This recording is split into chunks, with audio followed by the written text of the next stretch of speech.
नमस्कार दोस्तों, AB99 classes में एक बार फिर से आपका स्वागत है। आज मैं फिर एक नया वीडियो लेकर आया हूँ जिसमें मैं बताने वाला हूँ क्लास 12 का रसायन विज्ञान।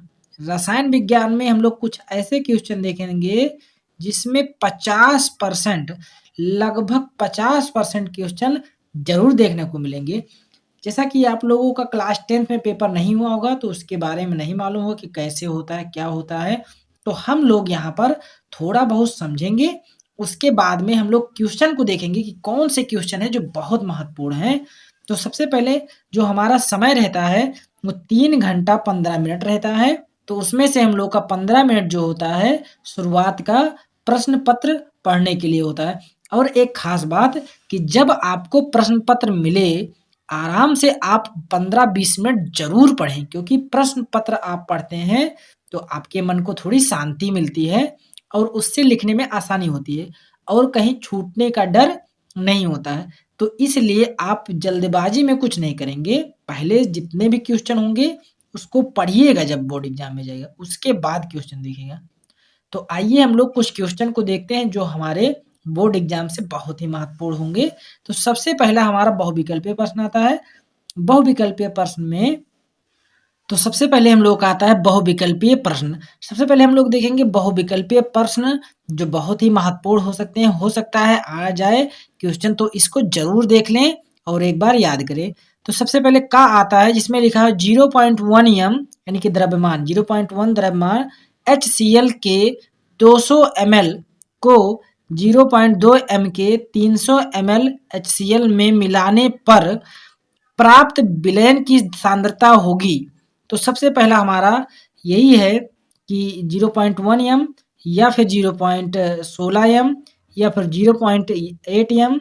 तो हमारा कौन सा ऑप्शन सही होगा? तो हमारा इसमें से ऑप्शन सही होगा बी 0.16 एम। तो इसको जरूर से देख लेना। इसके बाद में हम लोग का दूसरा क्वेश्चन आता है। दूसरा को क्वेश्चन है 0.01 एन विलयन की चालकता 0.005 ओम सेंटीमीटर इनवर्स पाई गई विलयन की तुल्यांकी चालकता होगी। इसका हमको बताना है कि तुल्यांकी चालकता क्या होगी। तो इसकी जो तुल्यांकी चालकता होगा वो होगा 500 ओम इनवर्स सेंटीमीटर स्क्वायर तुल्यांकी इनवर्स। तो हमारा इसमें से ऑप्शन कौन सा सही गया है? Question number option number 3। इसके बाद में हम लोग का अगला क्वेश्चन आता है। अगला क्वेश्चन हम लोग का है गा में लिखा हुआ है निम्नलिखित यौगिकों में से कौन सा यौगिक टालेन अभिकर्मक को अपचयित करता है। हमको ये बताना है कि इसमें से कौन सा ऐसा यौगिक है जो टालेन अभिकर्मक को अपचयित कर देता है। अपचयित तो हम लोग बिल्कुल आसानी से हमारा राइट आंसर हो जाएगा ये बी ऑप्शन, यानी कि C6H5NO2। इसको हम लोग कहते हैं बेंजिल नाइट्रेट। तो बेंजिल नाइट्रेट इस टालेन अभिकर्मक को क्या करता है? अपचयित कर देता है। इसके बाद में हम लोग का अगला क्वेश्चन आता है। हम लोग का अगला क्वेश्चन है शरीर में आरक्षित ग्लूकोज के रूप में कार्य करने वाला कार्बोहाइड्रेट कौन सा है? तो इसका हमारा सही आंसर हो जाएगा ग्लाइकोजन। ये जो ग्लाइकोजन होता है ये आरक्षित ग्लूकोज के रूप में हमारे शरीर में कार्य करता है। इसके बाद में हम लोग का क्वेश्चन नंबर डाटा थोड़ा अंधेरा हो रहा होगा तो थोड़ा सा हम लोग समझते हैं। अक्षर तो दिखाई दे रहा होगा ना, ये अंधेरा है क्योंकि लाइट हमारी थोड़ी ऊपर है इस वजह से। फ्रेंकल तथा साटकी दोनों ही दोष प्रदर्शित करता है, यानी कि हमको ये बताना है कौन सा ऐसा है कि जो फ्रेंकल दोष और साटकी दोष दोनों प्रदर्शित करता है। तो ये हमारा ऑप्शन नंबर फर्स्ट हो जाएगा जिसका नाम है सिल्वर ब्रोमाइड। तो सिल्वर जो ब्रोमाइड होता है ये साटकी दोष भी दर्शाता है और फ्रेंकल दोष, दोनों दोष को दर्शाता है। इसके बाद में हम लोग का अगला क्वेश्चन आता है कार्बिल एमीन अभिक्रिया कौन से एमीन के द्वारा दी जाती है, यानी कि कौन सा ऐसा अमीन है जिसके द्वारा कार्बिल एमीन अभिक्रिया दी जाती है। तो वो हमारा प्राथमिक एमीन। तो प्राथमिक एमीन द्वारा हमारा कार्बिल एमीन अभिक्रिया दी जाती है। फिर उसके बाद में हम लोग का आता है अति लघुत्तरीय प्रश्न जो नंबर 2 होगा। तो इन क्वेश्चन को जरूर देखिए, हो सकता है आपको 2 जरूर देखने को मिलेंगे। जो आपका मोस्ट है, मोस्ट इम्पोर्टेंट ये वाला है, उसके बाद में ये लास्ट वाला है। तो इन दोनों को आप जरूर देख लीजिए। यहाँ नहीं टिक लगा है, टिक यहाँ लगा हुआ है। ये क्वेश्चन की बात हो रही है, ये वाला क्वेश्चन और ये वाला जो क्वेश्चन है ये इम्पोर्टेंट है, तो इसको जरूर देखिएगा। फिर उसके बाद में हम लोग का अगला क्वेश्चन आता है अति लघुत्तरीय में। अति लघुत्तरीय में हमारा सबसे पहला है ग्लूकोज के 18 ग्राम में जल के 178.2 ग्राम मिलाए गए 100 डिग्री सेल्सियस पर प्राप्त जल की विलयन के जल का वाष्प दाब क्या होगा। यानी कि हमको ये बताना है कि इतना ग्राम, अगर 18 ग्राम ग्लूकोज है उसमें हम लोग इतना पानी मिला दें तो उसमें वाष्प दाब क्या होगा। तो जल का वाष्प दाब हमको बताना है। ये उतना इम्पोर्टेंट नहीं है लेकिन देख जरूर लेना। इसके बाद में हम लोग का अगला आता है वो है परासरण क्रिया में प्रयुक्त अर्धपारगम झिल्ली का क्या महत्व है समझाइए। ये वाला मोस्ट इम्पोर्टेंट, तो इसको जरूर देखिए कि परासरण दाब में जो अर्धपारगम झिल्ली होता है उसका क्या महत्व होता है। तो परासरण में इसके द्वारा क्या होता है, जो पदार्थ होते हैं इस तरफ से उस तरफ, उस तरफ से इस तरफ जाते हैं। तो इसको आप बुक में देख लेना, नहीं तो मैं सॉल्व कराऊंगा तो सॉल्व में भी देख लेना। उसके बाद हम लोग का अगला क्वेश्चन आता है Cl माइनस आयन के परीक्षण के समीकरण लिखिए। यानी कि क्लोरीन आयन का जो परीक्षण होता है उसका हमको समीकरण बताना है कि उसका समीकरण क्या है। फिर उसके बाद में हम लोग का अगला क्वेश्चन आता है। अगला क्वेश्चन है चुंबकीय गुण वाले अयस्कों को सांद्रित करने की विधि का संक्षिप्त वर्णन कीजिए।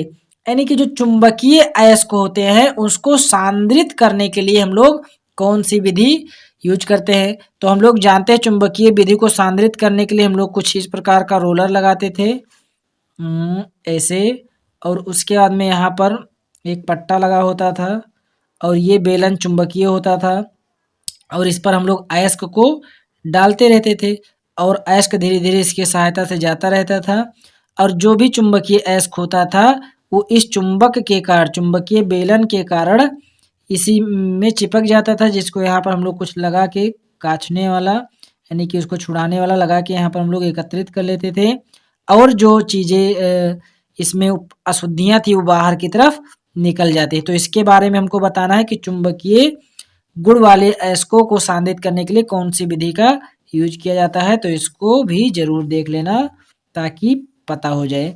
इसके बाद में हम लोग का अगला क्वेश्चन आता है, क्वेश्चन नंबर 3 है हमारा। इसमें हम लोग को कितने क्वेश्चन मिले थे, 4 क्वेश्चन, और यहाँ पर हम लोग का 3 आ गया है। 3 में हमको भी मिलेंगे 4 क्वेश्चन। उसमें लिखा हुआ है भौतिक अधिशोषण तथा रसावशोषण में अंतर बताइए।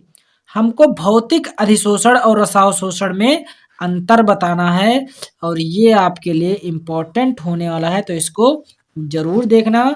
और उसके बाद में हम लोग का अगला आता है क्वेश्चन प्रबल तथा दुर्बल अपघट्ट को उदाहरण द्वारा समझाइए। ये और ज़्यादा, इससे भी ज़्यादा ये इम्पोर्टेंट है। तो मैं एक बार आप लोगों को थोड़ा सा बता देना चाहता हूँ कि प्रबल तथा दुर्बल अपघट्ट क्या होते हैं। देखो वे अपघट्ट जो जब हम लोग डालते हैं और वो आयनित फॉर्म में जल्दी हो जाते हैं, यानी कि आयन के रूप में पूरी तरह से टूट जाते हैं, जितना होता है सारे के सारे आयन के रूप में टूट जाते हैं, उसको हम लोग प्रबल अपघट्ट कहते हैं। और जो पूरी तरह आयनित नहीं होते हैं विलयन में वो दुर्बल अपघट्ट कहलाते हैं। इसको भी आप देख लेना क्योंकि मोस्ट इम्पॉर्टेंट है। इसके बाद में हम लोग का अगला क्वेश्चन आता है अंतरा हाइड्रोजन तथा X2 में कौन अधिक सक्रिय तथा क्यों। हमको अंतरा हाइड्रोजन तथा X2 में कौन ज़्यादा सक्रिय है ये बताना है और क्यों है इसका कारण भी देना है। तो इसको भी हम लोग जरूर देखेंगे, ये भी इम्पोर्टेंट है।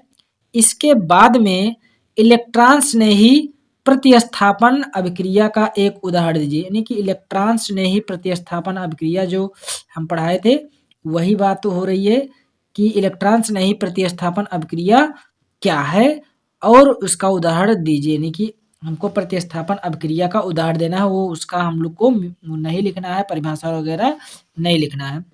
और सबसे most important, very very very very, तो वेरी वेरी मोस्ट इम्पोर्टेंट होगा कोलराउस नियम क्या है। इसको आज ही रट लीजिए, अभी हो सके तो वीडियो आप कट करके भी रट सकते हैं, क्योंकि ये इतना ज़्यादा इम्पोर्टेंट है। तो कोलराउस नियम क्या है, इसको आपको जरूर देखना है। और इस नियम के अनुप्रयोग कह रहा है, अनुप्रयोग बताइए, तो अनुप्रयोग नहीं, आपको नियम, सिर्फ जो नियम है वो जरूर देख लीजिए। और उसमें हम लोग का खा नंबर आता है, चौथा नंबर क्वेश्चन का खा है, सक्रिय ऊर्जा किसे कहते हैं, इससे कोई मतलब नहीं, इसको जरूरी नहीं है। इसके बाद में हम लोग का आता है क्वेश्चन नंबर गा, निम्नलिखित एल्किल हाइलाइड के आईयूपीएसी नाम लिखिए। ये बेहद आसान है, तो हम लोग अगर आसान से इस आईयूपीएसी नेम को नहीं करके आ पा रहे हैं, इसका ये अर्थ ये हुआ कि हम लोग रसायन विज्ञान पढ़े ही नहीं है।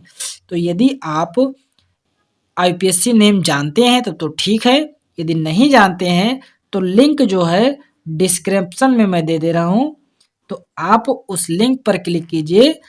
और आईयूपीएसी नेम बहुत ही आसानी से पढ़ाया हूँ, उसको जरूर देखिए, तो उसमें आपको ये सारी बातें समझ में आ जाएंगी।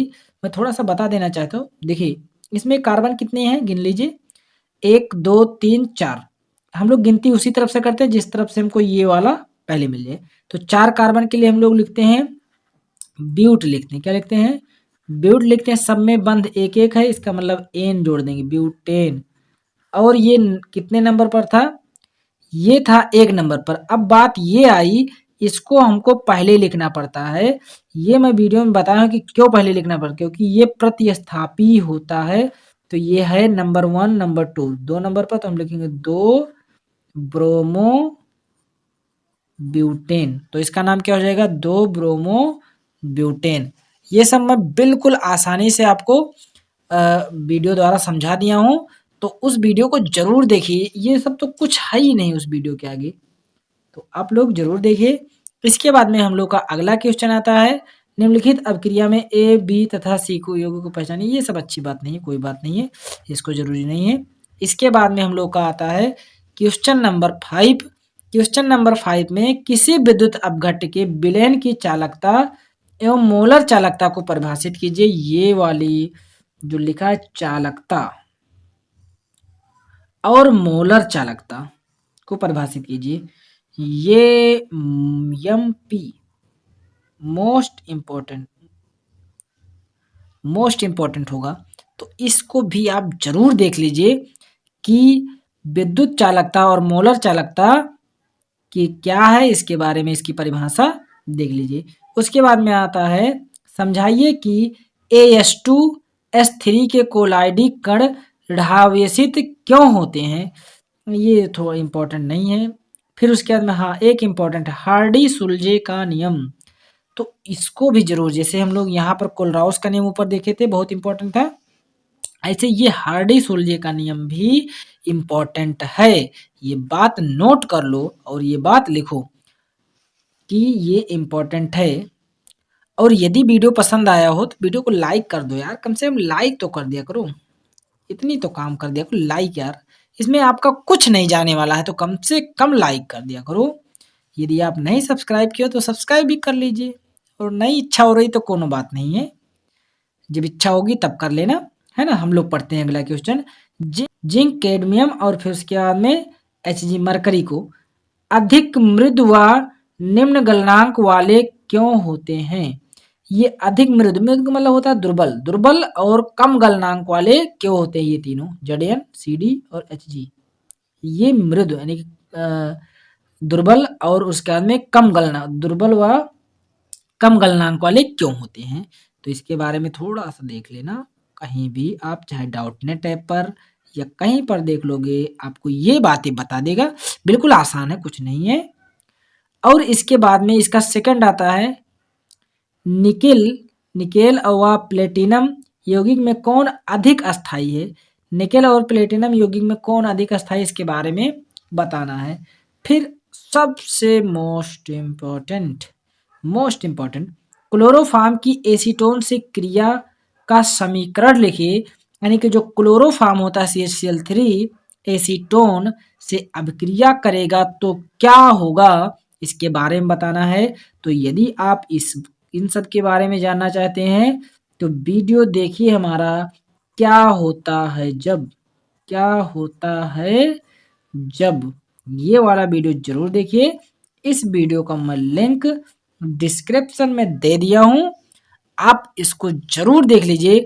और इस बात की गारंटी मैं लेता हूं कि यदि आप पूरा क्या होता है जब कैसे प्राप्त करेंगे पूरा वीडियो आप आराम से देखे हैं तो आपको कम से कम पेपर में जितने क्वेश्चन आएंगे लगभग 95% आपको इसमें से मिल जाएगा कि यही बातें गुरुजी बताए थे और यही क्वेश्चन आया है। तो क्या होता है जब कैसे प्राप्त करेंगे ये वाला वीडियो आप जरूर देखिए। इसके बाद में हम लोग का अगला क्वेश्चन आता है क्लोरोफ्लोरोकार्बन क्या है। हमको इसके बाद में अगले क्वेश्चन में बताना है क्लोरोफ्लोरोकार्बन क्या है, CFC क्लोरोफ्लोरोकार्बन क्या है। आप बहुत ही आसान है, बिल्कुल कुछ परेशान नहीं होना है। इसको आप यूट्यूब पर सर्च कीजिए AB99 क्लासेस क्लोरोफ्लोरोकार्बन क्या है, आपको तुरंत दिखाई देगा सामने और उसको जरूर देखकर ये बातें समझ लीजिए। और इसका वातावरण पर क्या प्रभाव पड़ता है, तो ये क्लोरोफ्लोरोकार्बन जो AC वगैरह से गैस निकलते हैं यही गैस होता है और ये वातावरण में क्या करता है, ऊपर जाकर जो ओजोन परत होता है, पृथ्वी के चारों तरफ जो ओजोन परत है उसका क्षरण करने लगता है। पृथ्वी है, पृथ्वी के ऊपर जो ओजोन परत होता है इसका क्षरण करता है। ये सारी बातें एक ही वीडियो में है तो उस वीडियो को भी देख लीजिए। और फिर उसके बाद में हमारे और भी कुछ क्वेश्चन है, उस क्वेश्चन को यदि आप देखना चाहते हैं तो अगले वीडियो को जरूर देखें, पार्ट 2 को।